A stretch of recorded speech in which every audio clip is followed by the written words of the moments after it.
Bonjour à tous et bienvenue dans cette nouvelle aventure linguistique. Moi, c'est Mia et aujourd'hui, on va explorer le monde merveilleux des mots, enfin, surtout les mots qu'on utilise pour acheter du pain et du fromage. Et pour m'accompagner dans cette quête gourmande, j'ai le plaisir d'accueillir Lucas. Salut Mia, salut à tous les auditeurs. Je suis Lucas et je suis ravi d'être ici pour papoter français avec vous. Ravi de t'avoir, Lucas.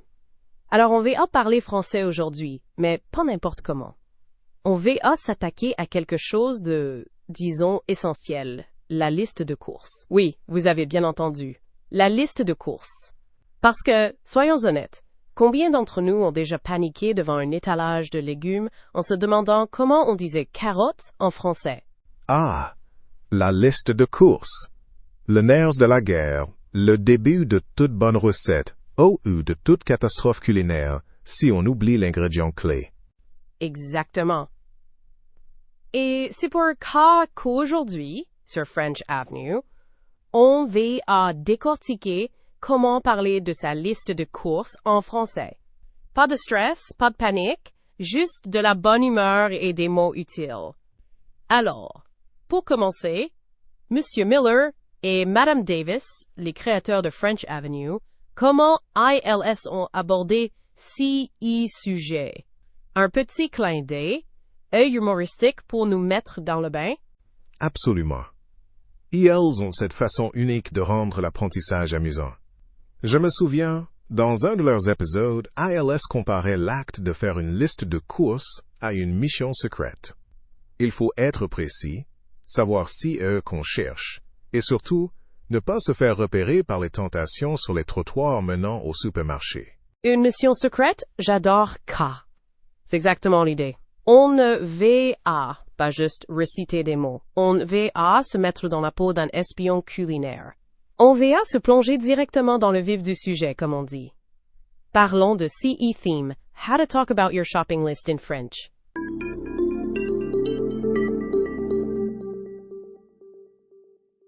Alors, Lucas, dis-moi, qu'est-ce que c'est qui rend le fait de parler de sa liste de courses en français, disons, un peu différent de CE qu'on pourrait imaginer? Est-ce qu'il y a une subtilité particulière quand on est en France et qu'on doit demander 2 baguettes, s'il vous plaît, par rapport à un autre pays? C'est une excellente question, Mia. Oui, il y a des nuances. Déjà, la culture de la boulangerie en France est très forte. On n'achète pas juste une baguette. On demande souvent une baguette tradition, par exemple, qui a un goût et une texture spécifiques. Donc, le simple fait de commander peut déjà révéler une petite connaissance de CE monde. Une baguette tradition. Ça sonne déjà plus français. Et donc, quand on arrive devant le vendeur, on dit simplement « Bonjour, je voudrais une baguette tradition, s'il vous plaît. » Exactement. Ou encore plus simple, si tu es un habitué, « Bonjour, une tradition, s'il vous plaît. » Le bonjour est vraiment essentiel. C'est une marque de politesse fondamentale en France. Oublier le bonjour peut laisser une impression un peu abrupte. Ah, le fameux bonjour. Je vois. C'est comme la première règle d'une mission secrète. Ne jamais oublier son identifiant. Et pour d'autres choses, comme les fruits et légumes, j'imagine que K devient plus précis. Oh oui. Prenons les pommes. En anglais, on dit apple. En français, on a la pomme. Mais il y a différentes variétés qui ont des noms bien précis. Par exemple, la golden, la gala, la renette. Si tu veux être précis, tu peux dire une pomme golden. Wow! Donc, CE n'est pas juste des pommes, c'est des pommes golden. K demande une certaine connaissance du produit. J'imagine que si tu te trompes, le vendeur te corrige gentiment? Souvent, oui. Ou alors, tu vas choisir toi-même. Dans un marché, par exemple, tu vas voir plein de noms sur les étiquettes. Des tomates cœur de bœuf, des fraises gariguettes, des courgettes rondes. C'est tout un vocabulaire à découvrir. Cœur de bœuf pour les tomates. C'est tellement imagé. C'est comme si chaque légume avait son surnom secret. Et pour le fromage? Parce que le fromage, c'est sacré en France. Le fromage, c'est tout un art. Là, tu peux vraiment te perdre. Tu as le brie, le camembert, le roquefort, le comté. Mais même au sein d'une catégorie, il y a des spécificités. Par exemple, pour le camembert, tu peux demander s'il est au lait cru, au lait pasteurisé. Car change le goût. Au lait cru, au lait pasteurisé. Donc, CE n'est pas juste un morceau de brie, c'est plutôt un petit brie OU, un bon morceau de comté, par exemple? Précisément. Et pour demander une quantité, tu peux dire une tranche de comté, un morceau de brie, un quart de camembert, OU, parfois même une petite portion, une grosse portion. Ça dépend du contexte et du fromage. C'est fascinant. Ça me fait penser à comment on commande une bière à la pression. Une demi, une pinte. Les tailles et les noms comptent vraiment. Donc, pour résumer cette partie, la clé pour parler de sa liste de courses en français, c'est d'être très précis, d'utiliser les noms spécifiques des produits et de ne pas oublier la politesse avec un bon bonjour. Exactement. C'est une approche en couche, comme on dit dans le monde des données. Chaque couche ajoute une précision et une nuance qui enrichissent la communication. Et ça rend l'expérience plus authentique. Une approche en couche, j'aime bien cette image. Ka rend Ka moins intimidant. Donc, on a vu l'importance des noms spécifiques. Maintenant, parlons un peu des situations concrètes. Parce que Monsieur Miller et Madame Davis, ILS, aiment bien nous mettre dans le vif de l'action avec des dialogues.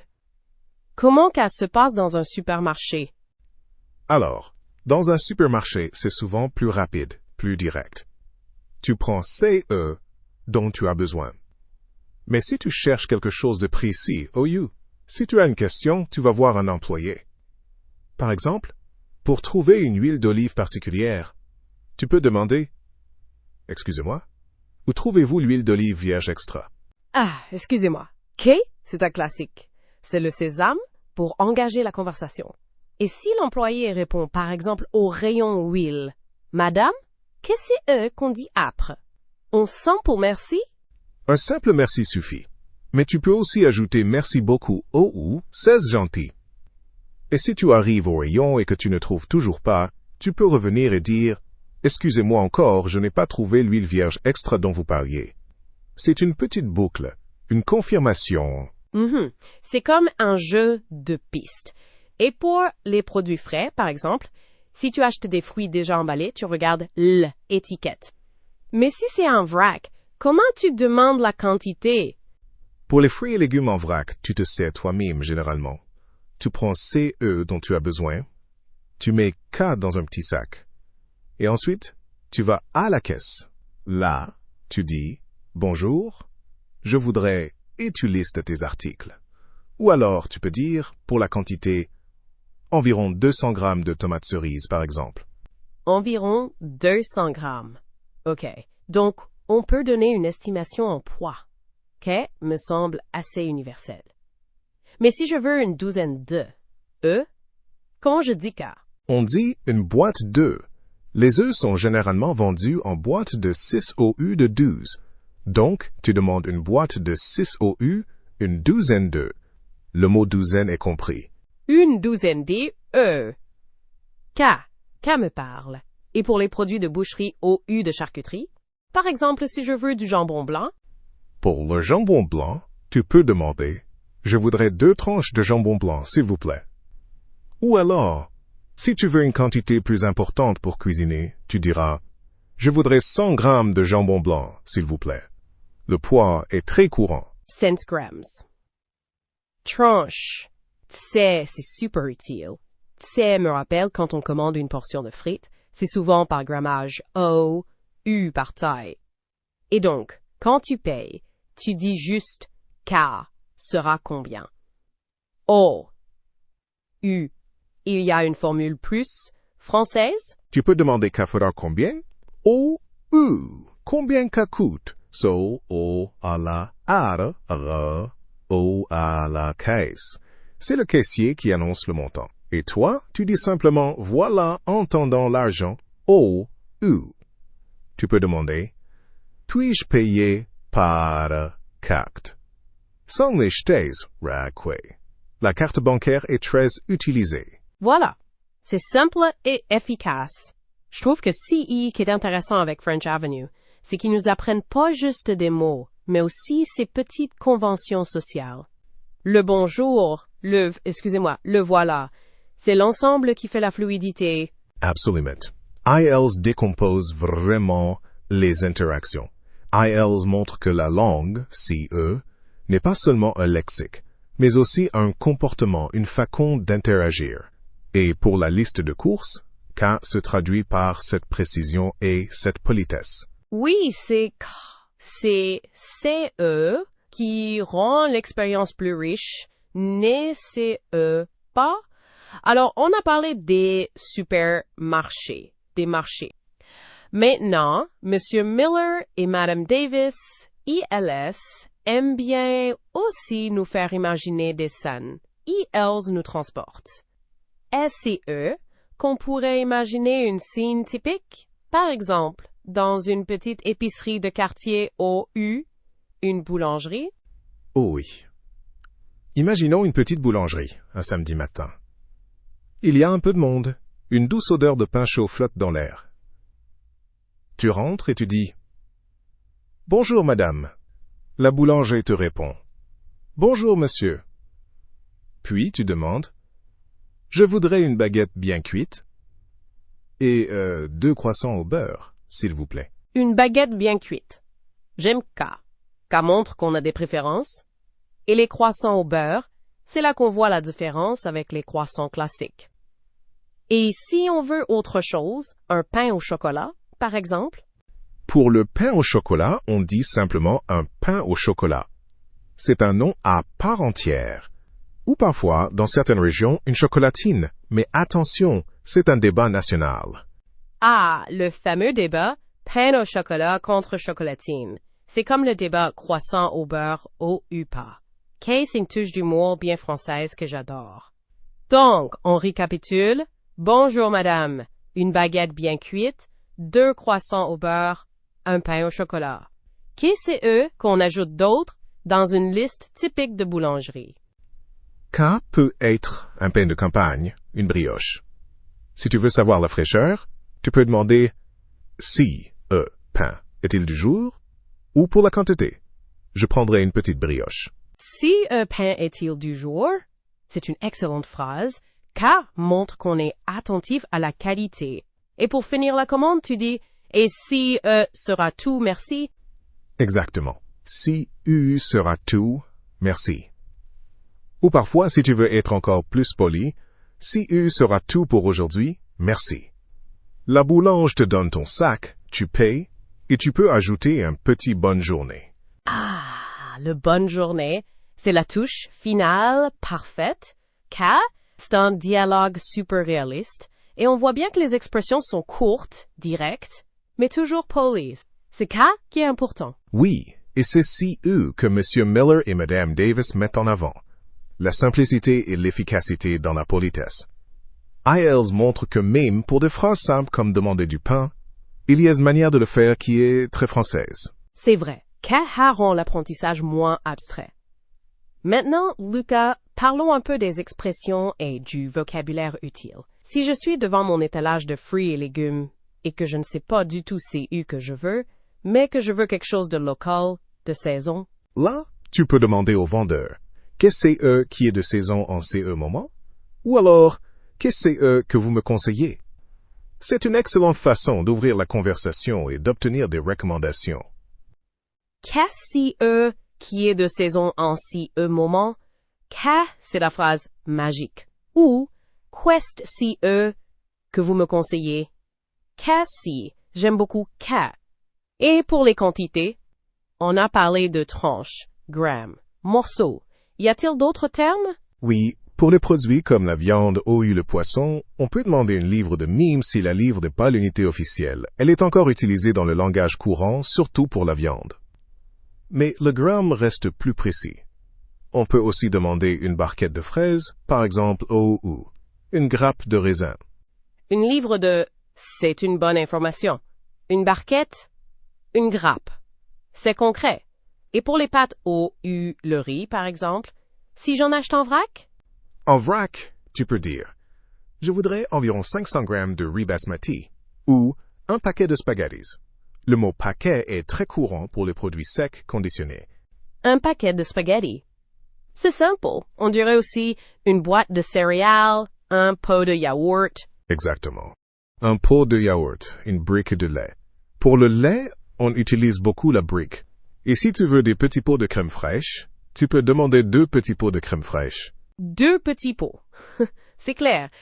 Ça me fait penser à la manière dont on commande une bière pression. On dit une demi. O, U, U, U, U, U, U, U, U, une pression. Les termes spécifiques pour les contenants sont importants. Et pour les épices? Pour les épices, ça dépend. Si elles sont vendues en petits sachets, tu dis un sachet de poivre. Si c'est en vrac dans une épicerie spécialisée, tu peux demander une petite boîte de safran ou une mesure de curry. La mesure est un peu plus informelle, mais elle fonctionne. Une mesure de curry. C'est comme si tu demandais une louche de soupe. C'est un peu visuel, ce cas. Et pour le coup, Monsieur Miller et Madame Davis, ILS, soulignent bien l'importance des élargir son vocabulaire pour ne pas se limiter aux trucs et machins. Absolument. Et elles encouragent à noter les mots entendus, à les rechercher. Par exemple, si tu entends une barquette de framboises, tu notes barquette framboise. C'est cette accumulation progressive qui rend l'apprenant plus à l'aise. C'est une excellente stratégie. Notez les mots entendus. Et maintenant, j'ai une question que beaucoup d'apprenants se posent. On a parlé de beaucoup de choses, mais est-ce qu'il y a un point de grammaire spécifique lié à tout cas qui pourrait aider à mieux s'exprimer quand on parle de sa liste de courses? Oui, je pense que le plus pertinent, c'est l'utilisation des articles partitifs. C'est quelque chose qui pose souvent problème aux francophones non natifs. Quand on parle de quelque chose de non dénombrable, comme du fromage, du pain, ou de l'eau, on utilise du, de la, de elle, ou-des. Ah, les articles partitifs. Je me souviens de cas. Donc, du fromage, de la confiture, de l'eau, des légumes. C'est cas. Exactement. Je voudrais du fromage. Tu ne dis pas je voudrais le fromage OU. Je voudrais un fromage. Sauf si tu parles d'un fromage spécifique. Tu veux une quantité indéterminée. C'est pour cas qu'on utilise l'article partitif. J'achète du pain. Elle mange de la soupe. C'est comme quand on dit en anglais some cheese, OU, some bread. C'est L équivalent du cheese et du bread en français? C'est une bonne comparaison, oui. Some est souvent traduit par l'article partitif. Mais attention, après une négation, qu'est devient de. Par exemple, je n'ai pas qu'est de fromage. Ou je ne veux pas clé de pain. Ah, après une négation, cas devient de. Cas, c'est une subtilité importante. Je n'ai pas de pain. Cas sonne juste. Donc, pour récapituler, quand on parle de choses indénombrables, on utilise du, de la, de le, au, u, des. Et après la négation, c'est des. C'est gars. Et M. Miller et Mme Davis expliquent très bien cela avec des exemples concrets. Par exemple, ILS vont dire « Si tu veux du café le matin, tu dis « Je voudrais qu'en bas du café ». Mais si tu n'en veux pas du tout, tu dis « Je ne veux pas de qu'en bas du café ». C'est clair et ça aide à mémoriser. C'est une excellente façon de l'expliquer. K rend la grammaire moins scolaire, plus vivante. Et K, c'est tout l'esprit de French Avenue. Donc, on a abordé les bases, les dialogues, le vocabulaire et un point de grammaire essentiel. On arrive à la fin de notre discussion. Oui, c'est passé très vite. Il y a tellement à dire sur la liste de courses en français, c'est un miroir de la culture en fait. C'est exactement K. C'est un miroir de la culture, de la façon de consommer, des relations sociales. Et j'espère que les conseils de M. Miller et Mme Davis et notre discussion aujourd'hui vous ont donné envie d'aller faire vos courses en français avec un peu plus d'assurance. Parce que finalement, demander une baguette ou un morceau de fromage, c'est une petite victoire à chaque fois. Absolument. Il faut juste oser, utiliser les bonnes expressions et ne pas avoir peur de faire des petites erreurs. Les Français apprécient généralement l'effort. C'est le mot-clé, oser.